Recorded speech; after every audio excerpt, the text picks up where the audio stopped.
Hey, welcome back, PVA students. We're here for our next lesson in U.S. history. Today, we're going to continue our discussion of FDR and the New Deal with our lesson 9.2, Mr. and Mrs. Roosevelt.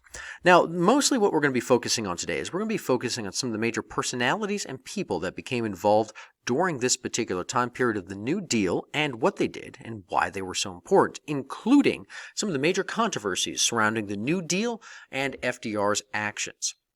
But the first person that we really want to talk about here, we kind of mentioned in the slide, and that's actually Mrs. Roosevelt.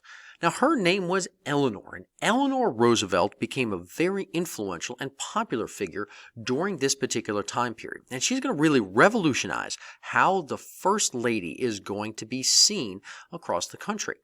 Now, she really becomes FDR's legs and eyes as she toured the nation, and this was important because FDR didn't have use of his legs because of polio, which he had contracted as an adult many years prior.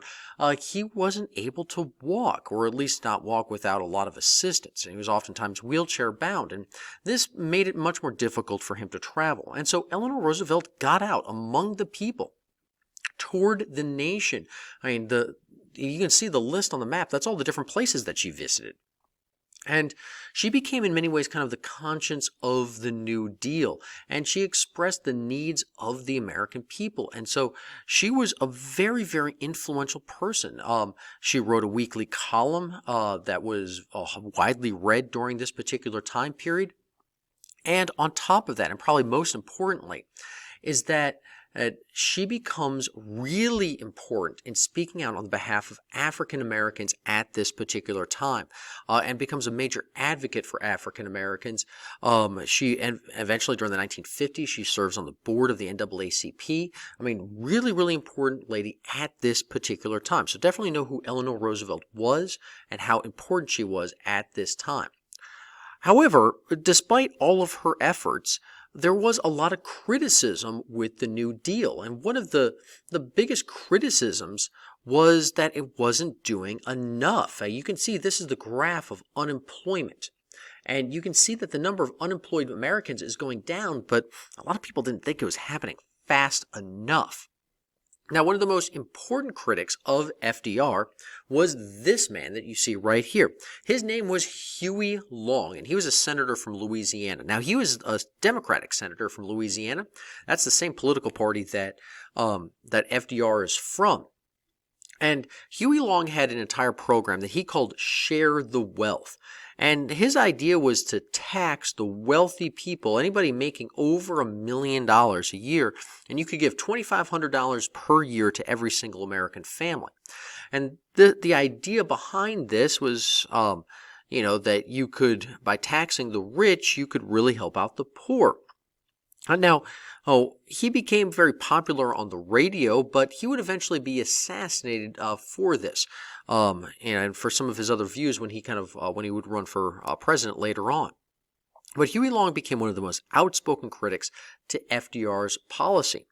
And FDR had other critics as well. Despite his immense popularity, even to this day, I mean, there was other people that really criticized what he was doing.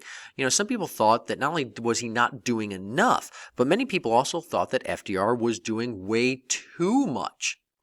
And that the New Deal was way too not only expansive, but also expensive as well.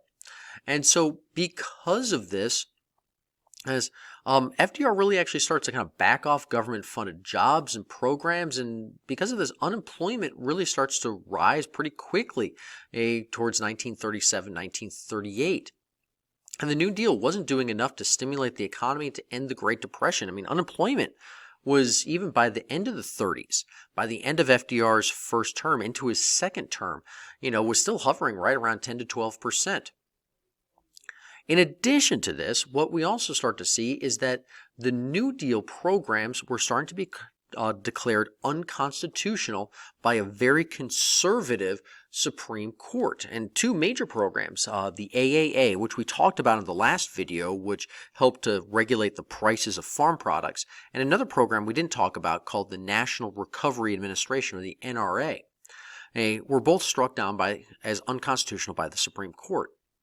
And FDR worried that the Supreme Court, with striking down these two programs, might strike down a lot of other regulations, such as the FDIC and the SEC, which regulated the stock market and banks, and would really weaken the New Deal.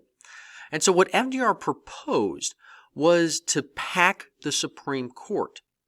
And the idea behind this is that he would increase the number of judges. He would get Congress to pass a law to increase the number of judges on the Supreme Court, which they can do. We usually have 9, but an act of Congress can actually just increase it up to 15. Now here's the thing. If you increase it to 15, what the president gets to do then is the president gets to fill any unfilled vacancies.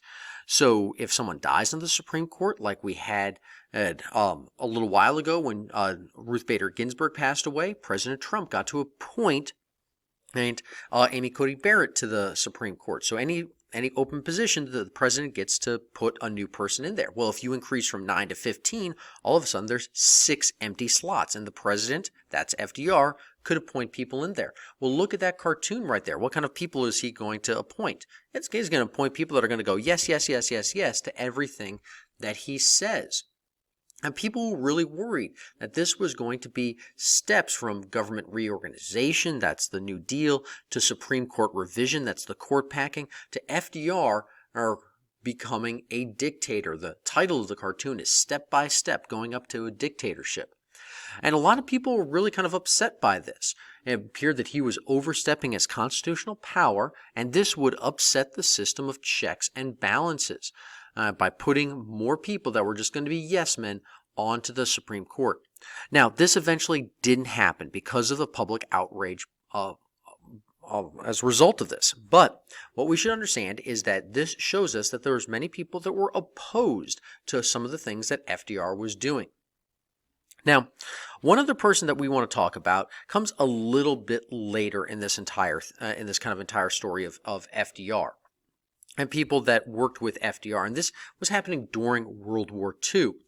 Now, during World War II, we saw African Americans enter the workforce in jobs that would have been previously closed to them, but not enough of them were there. And they were facing a lot of racial discrimination, not only on the work site, but just being able to get into those particular jobs.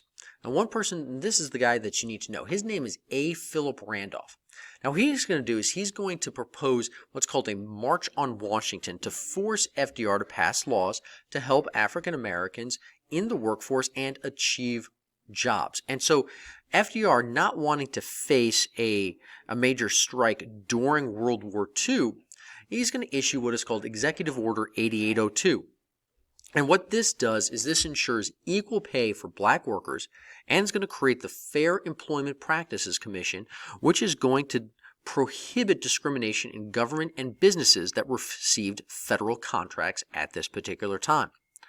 So, in summary, we want to make sure that we remember the following people. Remember Eleanor Roosevelt, Huey Long, and A. Philip Randolph. In addition to this, make sure you know the controversy surrounding FDR's desire to pack the court and expand the court from 9 to 15 judges, which would upset the balance of power and upset the system of checks and balances. Well, until next time, I hope you have a great day. Bye for now.